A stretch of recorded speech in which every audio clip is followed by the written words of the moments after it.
Good evening, members, and welcome to our planning meeting, and welcome to the members of the public in the gallery.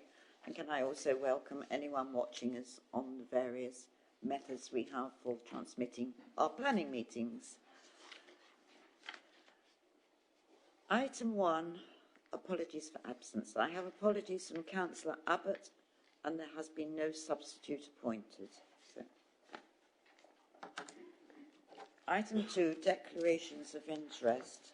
Does any member wish to declare the existence and nature of any disclosable pecuniary interest, other pecuniary interest, or non-pecuniary interest relating to items on the agenda, having regard to the Code of Conduct for members?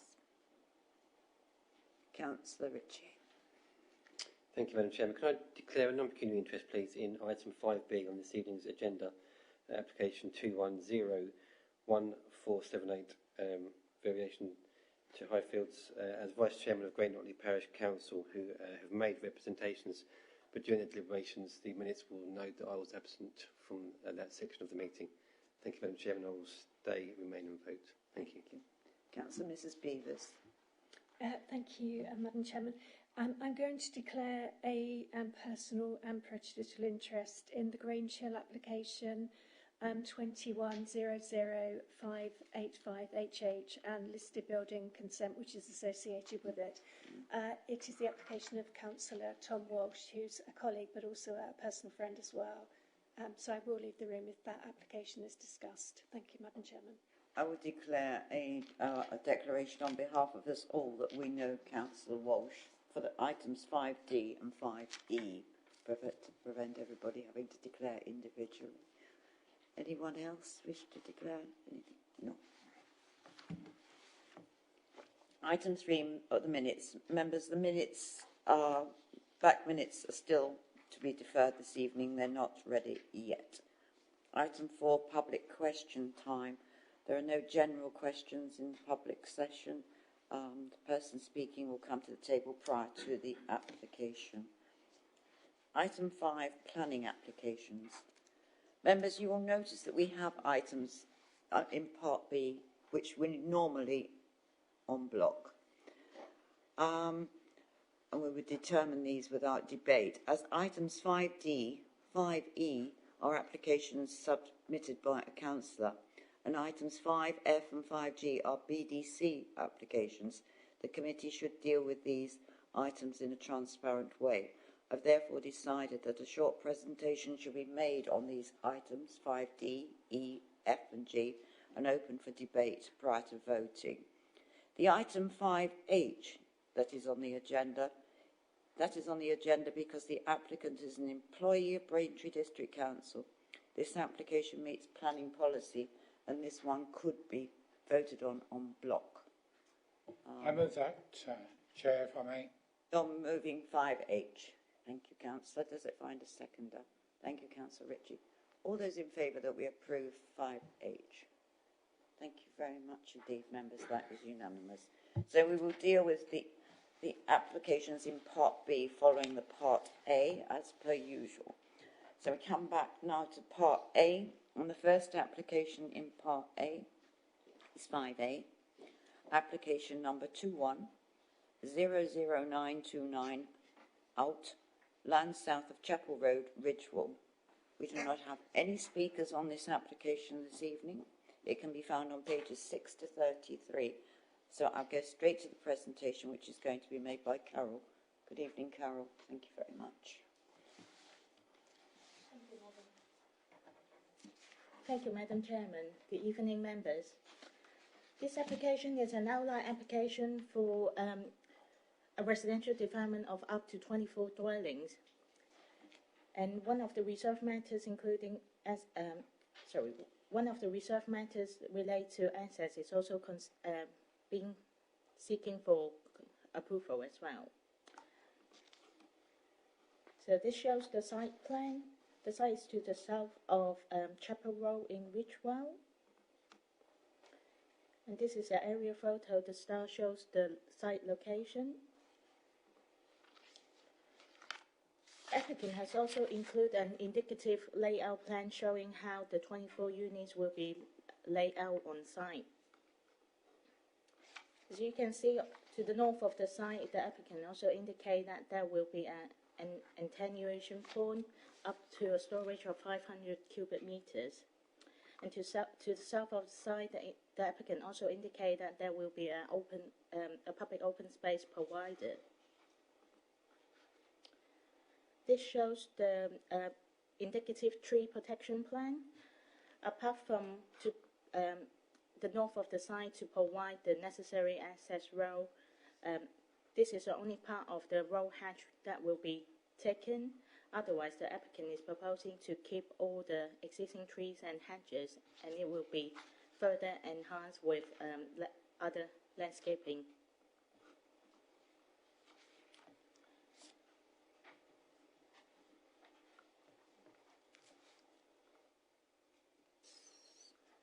Apologies, the plan's gone a bit wonky here.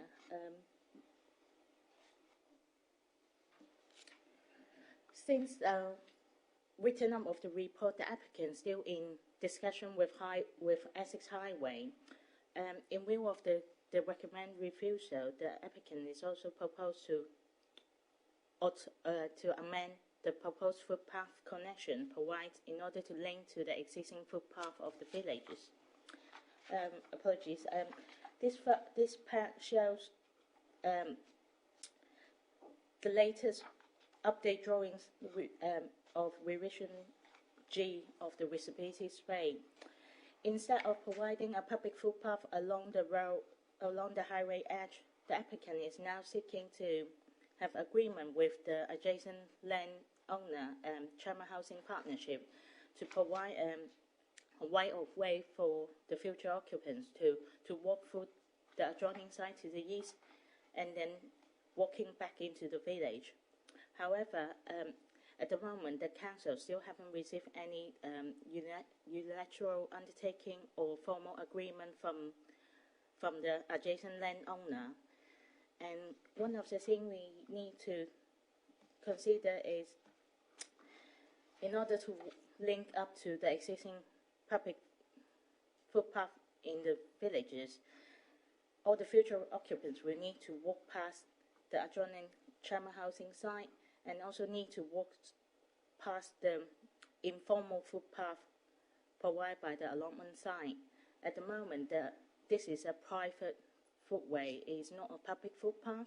So in order to have access to this, to have access rights to use this path, the applicant will need to formally have consent from the Essex County Council. This footway is not under the highway extent, and therefore highways is unable to grant any access right for the use of it. So here are some photos of the site. This is the view from Chapel Road looking into the site. The site is behind the hedgerow here.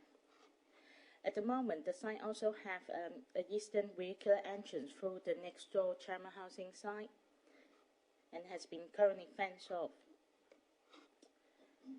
This is the general view of the site at the moment. It is generally an arable field covered with grass and hedges. There are also some mature trees along the side boundaries.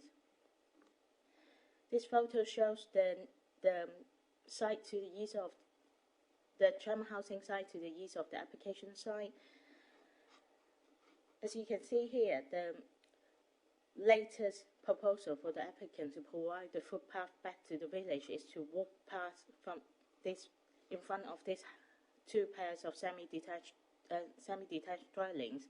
However, it will mean the future occupants will need to walk past the area that this site will need to use for vehicular turning and for parking. This photo shows, the bottom photo shows the allotment site, and this is currently the private footway provided by Essex County Council to the north of the allotment. Chama Housing Partnership has been granted right to use as a easeway for the use of this private footway. However, they're not in a position to grant any other third party to use this footpath as well. So to summarize the proposal, the applicants in this outline application propose to provide 40% affordable housing. Parish Council is generally in support of the residential development. However, they've also raised concern in terms of the existing infrastructure capacity, and also there is existing drainage issues within the village. Essex Highways has raised objection because at the moment the applicant is failed to provide adequate visibility space, and at the moment they are unable to provide an acceptable pedestrian connection to link back to the existing public footpath in the villages. NHS also asked for a contribution of £8,970 towards the increasing the capacity of the medical centre. However, at the moment, again, we haven't got any legal agreement to secure this payment. Considerations. Officers are of the view that the site currently have poor access to service and facilities, is not located in a sustainable location. As mentioned earlier, that the proposal currently failed to provide an acceptable footpath to link up to the existing public footpath in the villages. And also the required land to provide this footpath is actually outside the application's site boundary, and it is not controlled by the applicant nor under the control of highways. An update here is because of the latest drawing, as I mentioned, all the future occupants will need to walk past the Chamber Housing site and need to walk through their driveway and the turning area. Officers are of the view that it is not a safe pedestrian provision, so it will impose unacceptable harm to road users. The scheme will also heavily rely on private cars, and it will also erode the existing landscape character of the area and urbanize an area outside the development boundaries in the open countryside.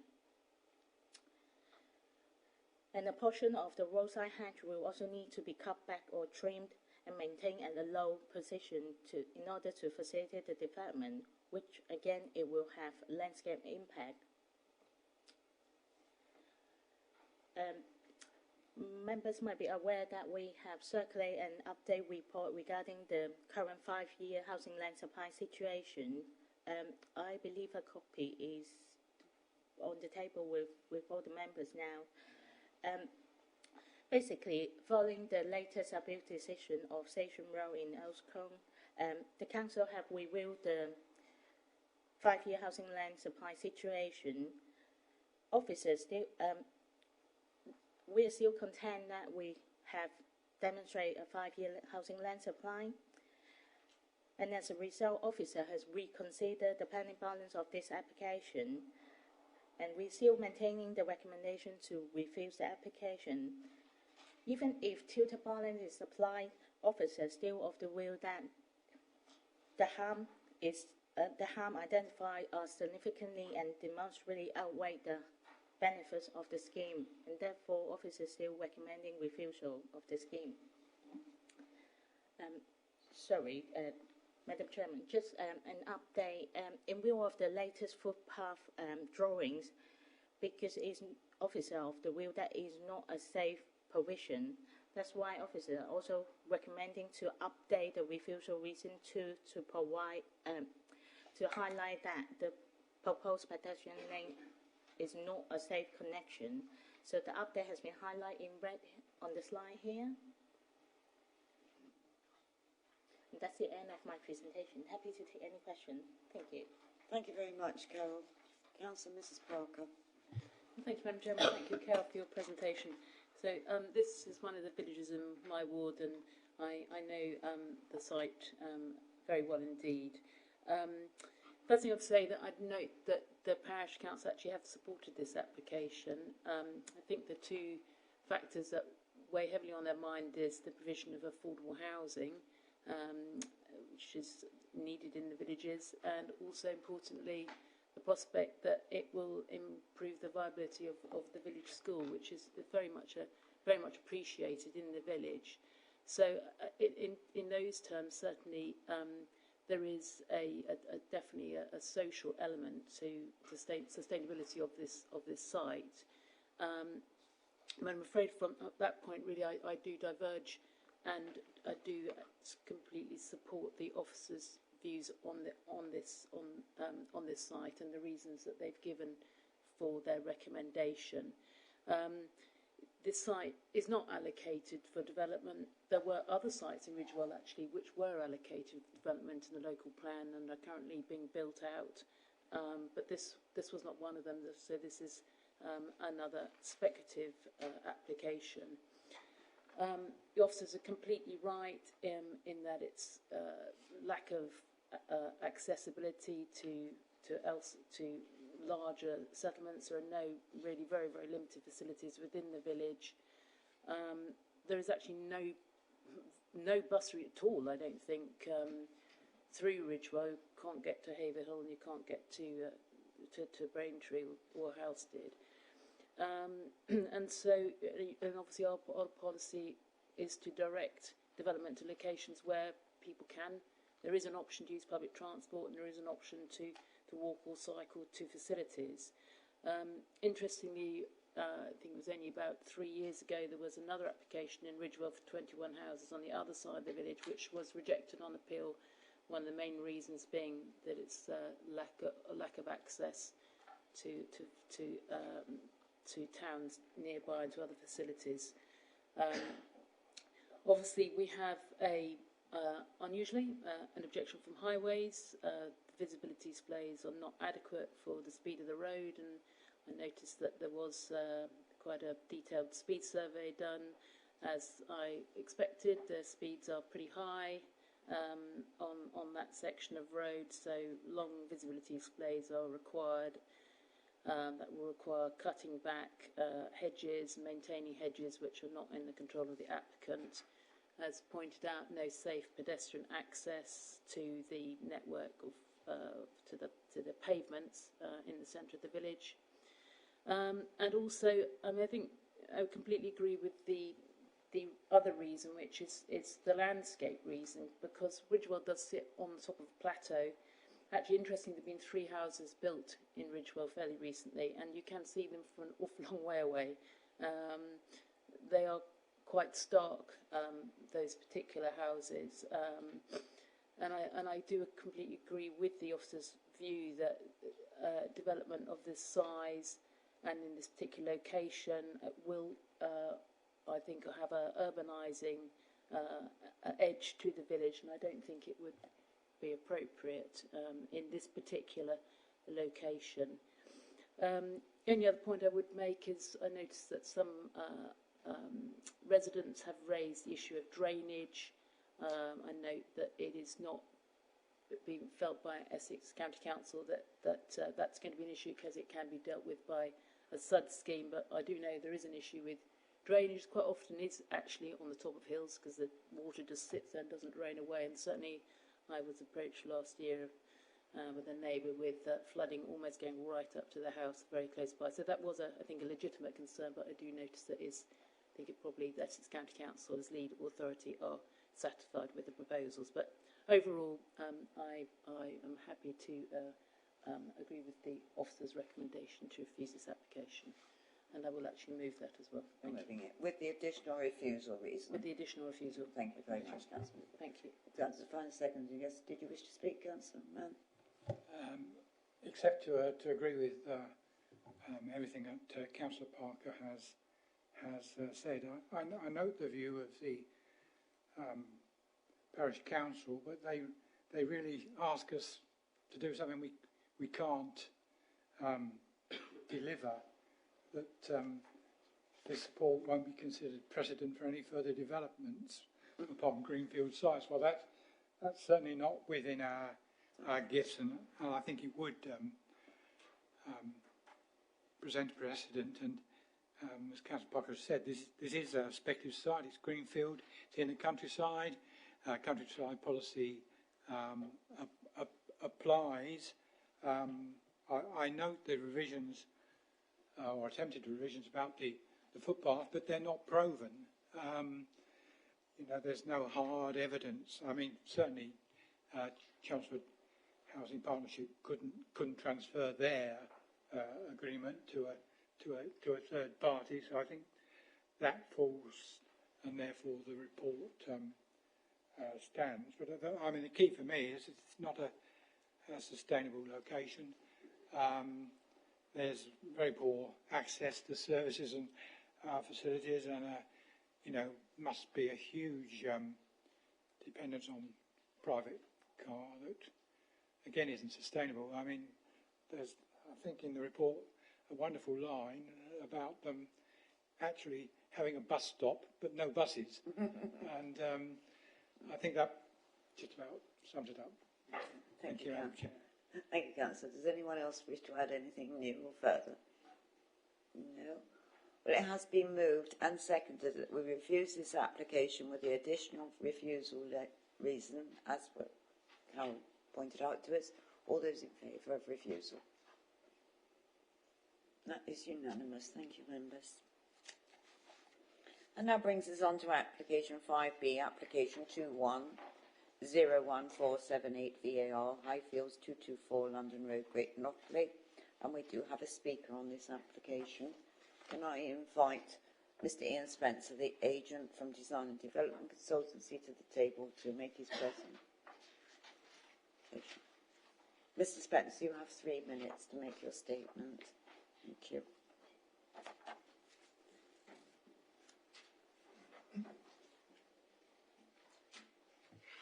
Good evening, ladies and gentlemen of the Planning Committee. My name is Ian Spencer. I have a 30-year practice as a chartered building engineer specialising in architectural design and construction practice. I've worked with the applicant, South East Developments, since 2013 on various residential projects. The planning application in front of you tonight relates to 6 houses that were commenced by a previous developer who unfortunately revised the elevation finishes to the houses from the original planning approval. This will be outlined by the planning officer.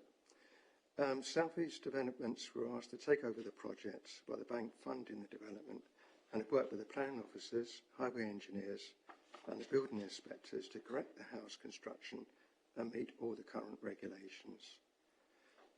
My sole and only concern with the planning recommendation is the use of the obscure glazing to the rear-facing first floor bedroom window to plot 1. It's not ideal to have obscure glazing in the bedroom. From the drawings I presented to you, you can see how the existing conifer trees on the boundary of plot 1 and 1 the Chase form a strong barrier that restricts overlooking. This can also be seen from the presented photograph taken from the bedroom of plot 1. The owners of plot 1, the owners of 1 the Chase, have made clear that they strongly support the trees being retained, which South East Developments would also agree with. Plot 1 is in the process of being sold, subject to planning approval, and the prospective owners have viewed the house and are happy to proceed with the existing trees being retained. The planners are concerned that the trees could be removed, and this will give rise to overlooking. From my calculations, if the trees were reduced at a future date to 3.4 metres, this would still provide a barrier to overlooking.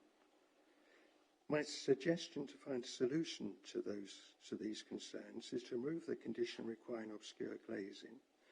If this is not acceptable, revise the condition to read: if the trees were reduced below 3.4 metres in height, obscure glazing would be required to the first floor bedroom window.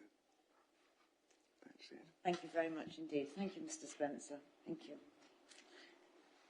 We have no other speakers on this application, so go straight to the presentation, which is going to be made by Lisa. Good evening, Lisa. Good evening. Thank you, Madam Chairman. Good evening, members.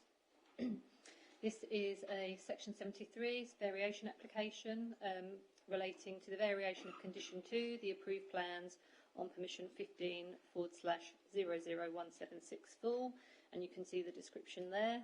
The variation seeks changes to the house types and finishes and a change to the access and how it leads into the internal to the site, and the address is Highfields 224 London Road, Great Notley. I've just added this plan here really just to show the site sort of highlighted in yellow there, and how it relates to sort of Great Notley itself. So the application site lies towards the southern end of Great Notley, and it lies within the town boundary.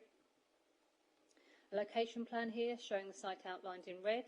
So ignoring the blue area for the moment, so that's an application for 2 dwellings. That's with the council currently for determination being considered separately this evening. Or not separately, sorry, we're just considering the application for 6 this evening.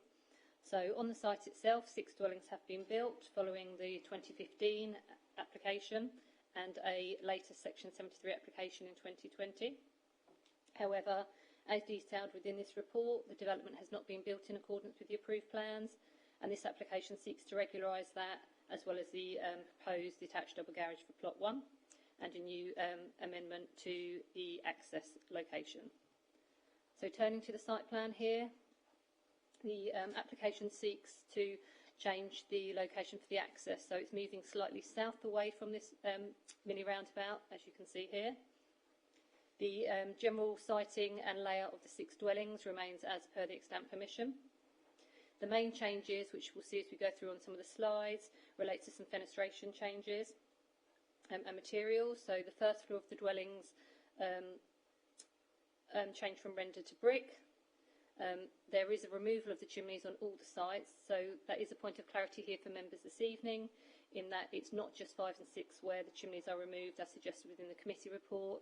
In fact, they are no longer on any of those dwellings. The changes also proposed within the Section 73 application relate to the facades of the dwellings, which again we'll see on some of the later slides.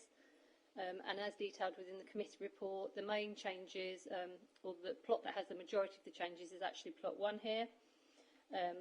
Again, changes to the fenestration, and this plot now also includes a rear dormer window, and also here a proposed detached double garage.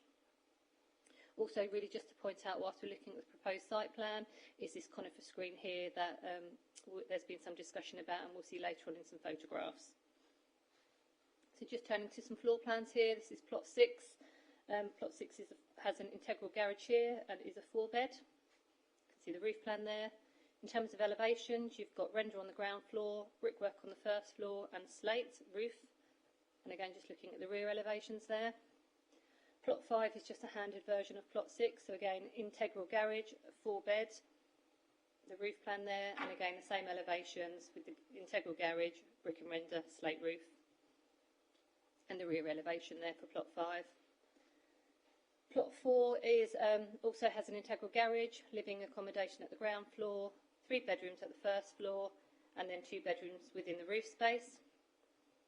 And again, looking at that on elevation, you can see the front elevation there, so single-storey bay windows, render brick, and this has a clay tile roof. And again, the rear elevation there. Plot 3 is very similar. It has an integral garage. It has 3 bedrooms at first floor. So this new dormer window, which wasn't on the original application, and it has 2 further bedrooms within the roof space provided with dormers. And again, we can see this on the front elevation. So it has some design architectural features with this bay window, render brick and tile roof, and then this dormer window, which is a new feature on this Section 73 application, and just a rear elevation there.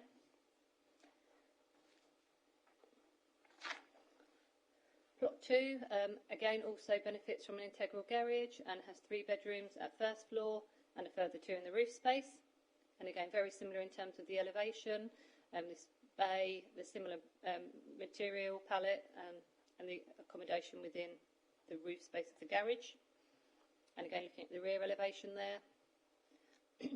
Now, plot 1 is the plot that has the most changes, as discussed within the committee report. So at ground floor, and it's slightly blurry, so I do apologise, you've got a study here, utility room, a living room here, and then at the back is this open plan kitchen dining family room. The first floor has a bedroom here, which has an ensuite, and this window here, that's obscure glaze currently. There's another frontage bedroom here, and another bedroom at the back that benefits from an ensuite, also has obscure glazing, and this is the window that the agent and the neighbours have raised concerns with in terms of overlooking, and it's this window here that we'll see on elevation shortly that members of officers are suggesting should be obscure glazed. Again, plot 1 has 2 bedrooms in the roof space and this new dormer. So the new dormer is a feature of this section 73 application. This is an ensuite obscure glazed window. So in terms of elevations, again, very similar approach with this projecting bay, render brickwork and clay tile roof. And on the rear elevation, it's this window here, the middle window and the one to the right-hand side as we're looking at it are the ensuite windows. They're obscure glazed. And it's this left-hand window here, that's the current bedroom that officers are suggesting should be obscure glazed. So just pausing here briefly, the comments from the agent this evening are noted in terms of the suggestion for having obscure glazing for the bedroom window relating to a minimum height for that conifer hedge. Now, officers have reviewed that and considered that this wouldn't meet the tests for when a condition can be imposed, as we do not consider it would be precise or enforceable. So our view this evening is maintains that, as set out within the committee report, we think the condition to require this to be obscure glazed is necessary. And we'll see these on some photographs as we go through the presentation. So these 3 windows are a change to the previous extant permission, and also this is the dormer that's been introduced. So you can see the window there, and that is obscure glazed. These roof lights are very high in the roof and would not allow for any overlooking. Plot 1 is also a new proposed double garage, brick and tiled roof. So just turning briefly to some photographs here.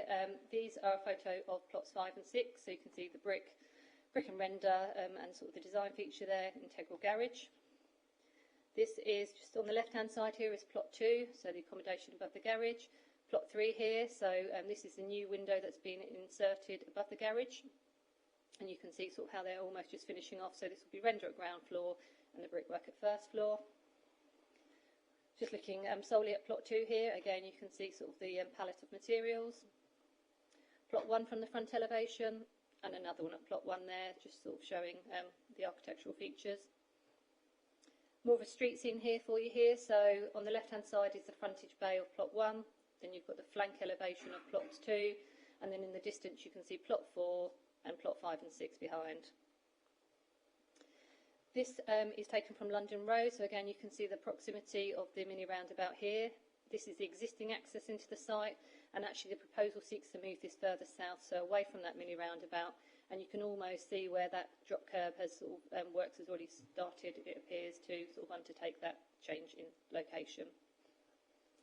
This photo here really is just to sort of highlight the proximity of plot 1 to the back of number 1 the Chase. So these are the existing landscaping that is contained between them. And again, an aerial photograph here, so a little bit dated, but it's helpful just really to show how these sit within the wider context. So plot 1, 2, 3, 4, and then 5 and 6 at the back here. And it's plot number 1, the Chase here, and sort of as detailed within the committee report, is the concern really in terms of overlooking. So just some photographs here taken from the back of plot 1. These are the existing conifers, so officers concerned, as detailed within the committee report, in terms of the condition and whether these would be retained in the long term. Again, you can see sort of the height and the depth of these conifers, and this is the back of plot 1. So it's these are the obscure glazed windows, and this is the window here where my cursor's hovering, where officers are suggesting it needs to be obscure glazed, and here's the obscure glazed ensuite within the roof space. So in terms of the planning balance, the principle is acceptable within the town centre boundary. There is an extant permission for 6 dwellings on the site, and the proposed layout within this section 73 remains as per the previous approval. The proposal would result in the delivery of market housing, which is not unmet. And a point to note here is that the change in the 5-year housing land supply position that has been circulated to members this evening, that modest change would not affect or change the published recommendation to you this evening. Further benefits of the scheme are that it is well sited in relation to access to services and facilities, and there would be economic and social benefits. Officers consider that the layout and design is acceptable, and matters in relation to highways, neighbour amenity and similar are acceptable subject to conditions, and our recommendation to you this evening is that approval is for approval subject to conditions. Thank you. Thank you very much indeed. Thank you. It's very detailed. Thank you, Lisa. Councillor Ritchie. Thank you, Madam Chairman. As one of the ward members for the development in which this is in, just from a personal perspective, this is some fairly substantial changes to planning permission that we had already previously granted, a lot of which I believe has already been built out. So it really is a fairly retrospective change to what was already granted. Whilst I fully accept there was a change in circumstances during the build, I don't accept that during those circumstances that they shouldn't have come back to us maybe sooner or even before some of the changes were made, before applying back to us again as the planning authority. Something that I struggle with is the issues that it's caused the neighbours, and I think the neighbours have been fairly balanced in their approach, not just to the parish council but also to us in highlighting some of their concerns, and they're highlighted in the report this evening. Personally, I can't, or I don't feel I can move officers' recommendations. However, I have no doubt that my planning colleagues this evening will, as this doesn't warrant anything but a recommendation for approval. However, if they do seek to approve officers' recommendations, I would just like to request that they don't remove recommendation 10 as set out in the report for the obscure windows. I think the neighbours have an absolute right to their privacy, and if we were to alter that as per what the agent described in public question time, I just think it's just a bit of a kick in the teeth for the neighbours within the chase. I will leave it there for now, Madam Chairman. Thank you very much. Thank you, Councillor Ritchie. Councillor Mann. This is the curse of London Road again, Madam Chairman. We've got all these little pockets of developments. One might say crammed in on both sides of the road, which has totally sort of changed the nature of London Road itself, I think possibly to its detriment. And it's surprising how many problems we've had with just these little groups of 2, 3, 4, 5 houses, again along both sides. I thank you for the report and steering us, through the changes. I do think that the balance of evidence is that the recommendation is the correct one. I don't think any of sort of the changes cause a reduction in amenity to neighbours, and one or two of the design changes I think are in fact to the benefit of the whole scheme. So I'm happy to move officer's recommendation, and I would support the retention of that obscure glazing. I'm sure if Councillor Abbott was here, he'd tell us that trees are temporary, and people are very often inclined to remove them in their entirety in the fullness of time. So I think that condition has to say, condition 10, was it? So moved, Madam Chairman. Condition 9, isn't it? The one, yes, there are 9 and 10 both refer to obscure glazing, but number 9 is the important one. Councillor Mrs. Spray.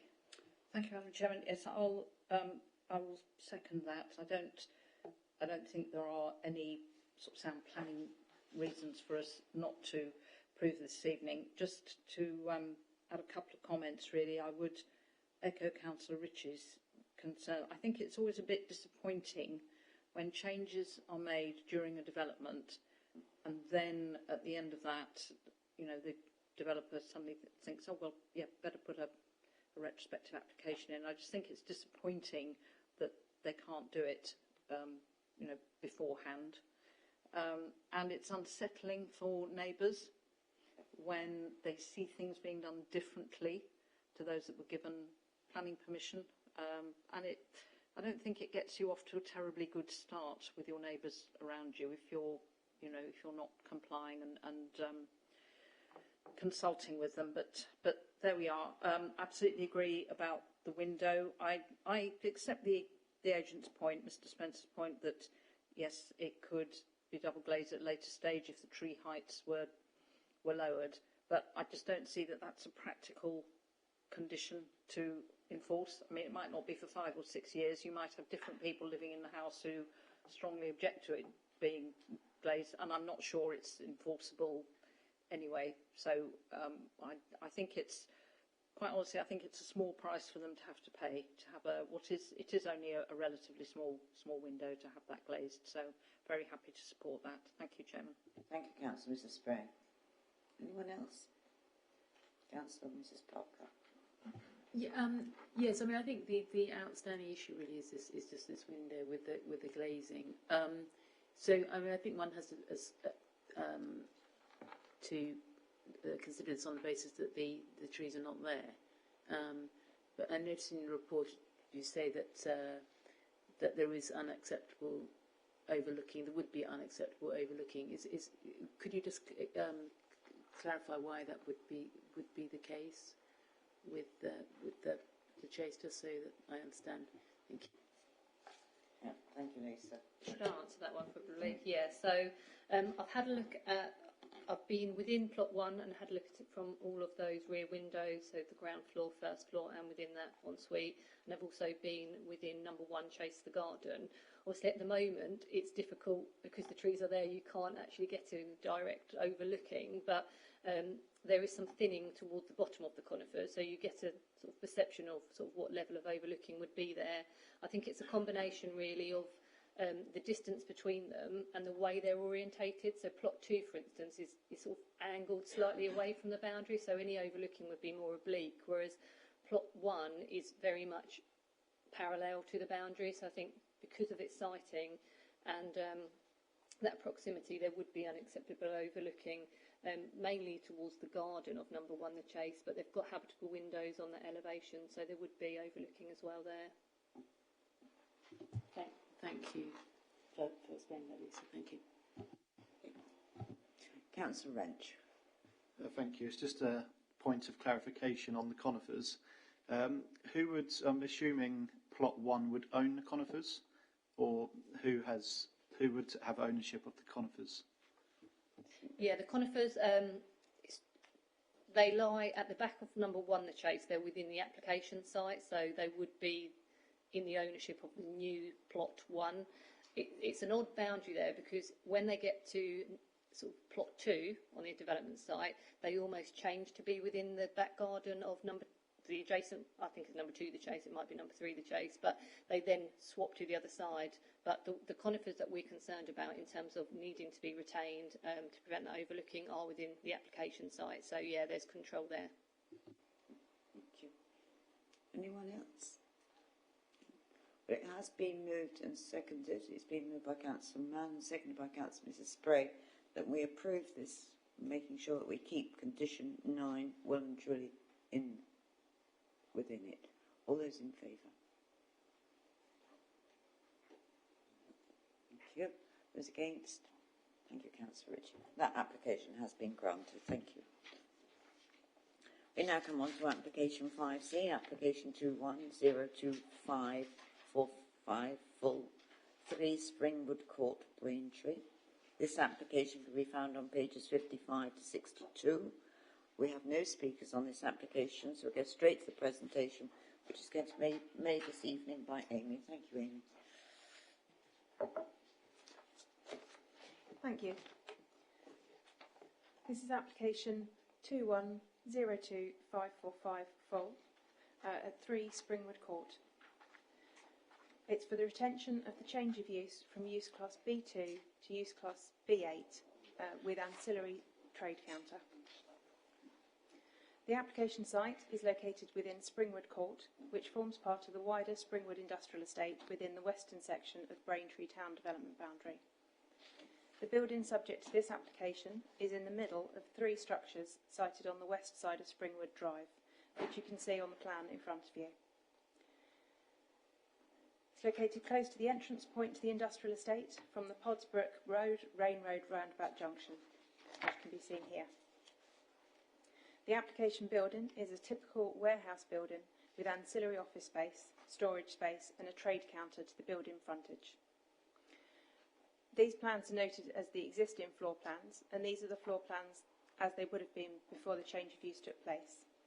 And these are the current floor plans, or the proposed floor plans, because this is a retrospective application. So you've got the ground floor, which is the large warehousing part of the building, and then you've got ancillary offices and associated facilities towards the front and above as well. And then with the trade counter to the frontage of the site there. So you can very much see that that forms an ancillary part of the building. So as I've said, the application building is a typical warehouse building. It's currently occupied by Euro Car Parts. This application seeks retrospective permission for the change of use from Class B2, which is general industrial, to use Class B8, which is storage and distribution. The use of the site for B8 purposes has been in operation for 8 years, and it's not attracted any associated complaints or enforcement action in that time. There are no external changes to the building being sought as part of this application. It only relates to the change of use. On this photograph here, you can see the rear of the site, where there's parking associated with the unit. And this is the street scene to the front. So it's the unit in the centre of these 3 units here.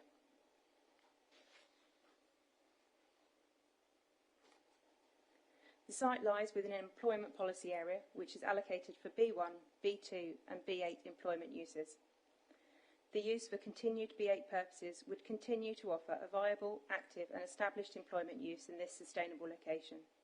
The change of use is therefore acceptable in principle as supported by local and national policy. No concerns have been identified with regard to access, highways, neighbouring amenity, flooding or contamination.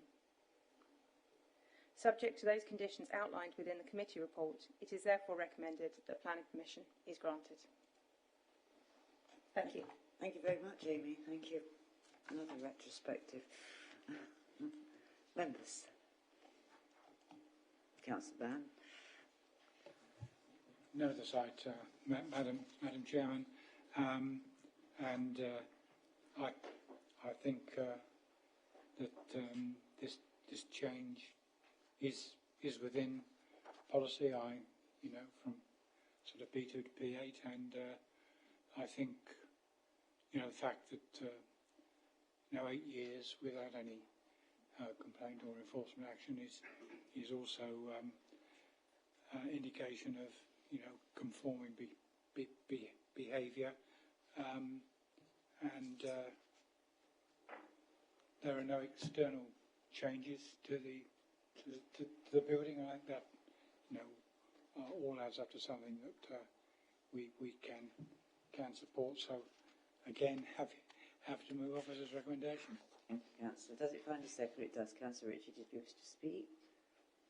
No, thank you, Madam Chairman. Nothing further to add. Thank you. Does anyone else wish to add anything? No. Just like to know who spilt the beans after 8 years.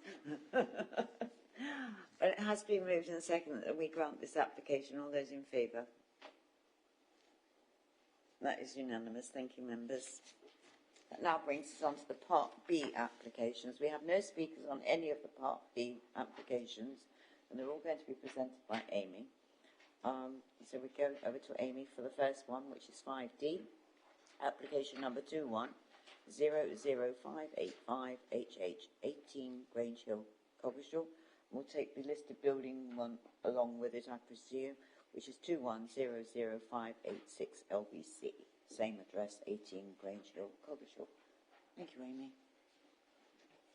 Thank you. Yes, I'm presenting these two applications together. So it's the householder planning application and the related listed building consent application.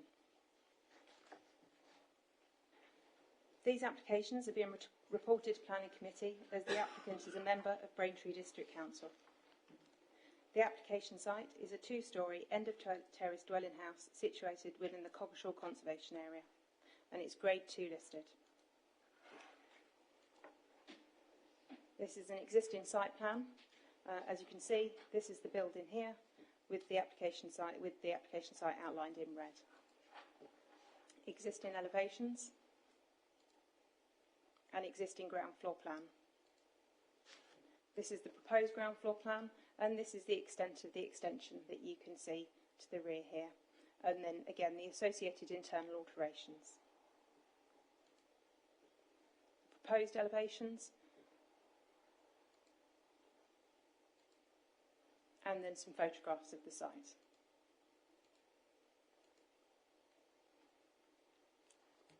So planning permission and listed building consent are sought for the erection of a single-storey rear extension and associated internal alterations. The proposed extension would have a simple subservient form and would project from the existing ground floor rear projection, extending a modest 3.6 metres further in depth. It would have a dual-pitched gable-ended roof with French doors opening out into the garden and would be clad in smooth render to match the host property. It would not be visible from the street scene, being contained entirely to the rear of the dwelling house, and would therefore have no impact on the character or appearance of the conservation area from the public domain. The development has been simplified in form and reduced in size at the request of officers. The Council's historic buildings consultant has advised that the plans would not harm the character of the building and would not result in a compromise of any important architectural elements of the building. The proposal has been assessed with regard to its impact on neighbouring amenity, and in consideration of its size and position is not considered to have a detrimental impact in terms of loss of light, privacy or visual intrusion. Subject to those conditions outlined within the committee reports, it is therefore recommended that planning permission and listed building consent is granted. Thank you. Thank you very much, Amy. Thank you. Members. Councillor Mrs. Spray. Thank you, Chairman. I think this is very straightforward. I mean, it's quite right that we have a presentation on it, but I'm happy to move officers' recommendation for approval. Thank you. That's on both the LBC and the HHS. Yeah, Thank you very much. Does it find a seconder? Thank you, Councillor Mann. Does anyone wish to raise anything or speak on this item? We have to do these things for transparency. So it has been moved and we second that we grant both of these applications. That's the application for the HH and the LBC. All those in favour of granting both? That is unanimous. Thank you, members. We can get Mrs. Beavis, Councillor Ritchie's going back before we discuss the next two. The next, I'll wait for Councillor Beavis. Thank you, Councillor. The next item is item 5F, application 21024330 ADV, Roundabout north of Mayland House, The Grove, Witham. This application is coming to us because it's a Braintree District Council application, and it's going to be presented by Amy. Are you doing both together, Amy? Are they both so similar or not? Yes, I've put them both in one presentation. So my presentation will address 2430 and 2431. So that's the roundabout north of Mayland House and the roundabout at Gershwin, Boulevard, Maltins Lane. Both of them are in Witham.